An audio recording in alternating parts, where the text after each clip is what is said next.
Auckland's mayor has banned a controversial Canadian pair from using the Bruce Mason Centre next month to give a public talk. Lawrence Southern and Stefan Molyneux are best known for for their alternative right-wing views on a range of issues, including feminism, gender, immigration and Islam.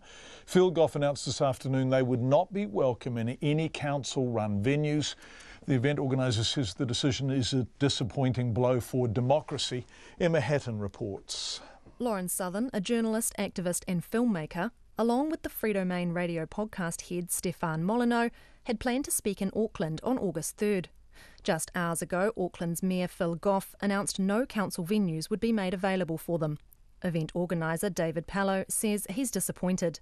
It's a great surprise that a registered terrorist organisation like Antifa would be able to be so effective in shutting down civil conversation in a democratic liberal country like New Zealand.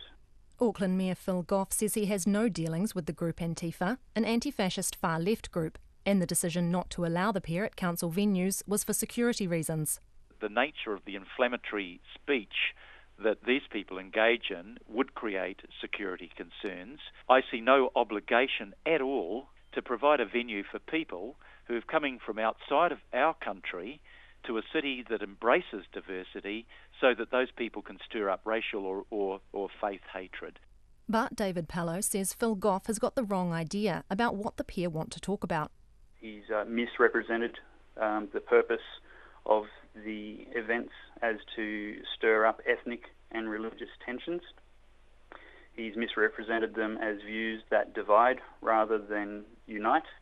Human rights criminal law barrister Craig Tuck says the pair should be allowed to come to New Zealand and talk about their ideas.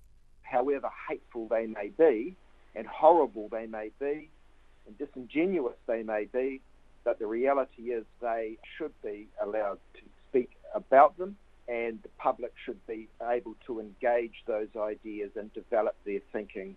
He says there's a difference between dangerous words and dangerous people. They're not specifically designed, or one would assume they're not trying to come to New Zealand to commit crimes. They're coming to New Zealand to spread ideas, however unacceptable, however hateful they may be, and they're undeniably racist, but that still doesn't mean that we should ban them. Axiomatic Events say it's too late to try and organise a new venue, but they hope to still host an evening with Ms Southern and Mr Molyneux for New Zealanders via the internet. For Checkpoint, Emma Hatton.